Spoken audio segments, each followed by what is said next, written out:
two coroutines, one counter, both writing simultaneously. That is a race condition. A mutex stops it. A mutex, short for mutual exclusion, is a synchronization primitive that ensures only one coroutine can access shared data at a time. When one coroutine acquires the mutex, any other coroutine trying to lock it will block until it is released, preventing race conditions on your shared state. In Go, you declare a sync.Mutex alongside your shared data. Before touching that data, call mu.lock. The idiomatic pattern is to immediately follow it with defer mu.unlock. This guarantees the lock is always released when the function returns, even on a panic. Everything between lock and unlock is your critical section, so only place the shared data accesses there. One major pitfall is deadlock. Coroutine A holds mutex 1 and waits for mutex 2, while coroutine B holds mutex 2 and waits for mutex 1.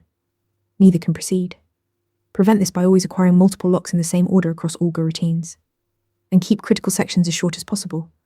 The longer you hold a lock, the more contention you create. Mutex means mutual exclusion. Lock before, unlock after. Use defer to stay safe. Keep critical sections small, and never create circular lock dependencies. Follow for more Go.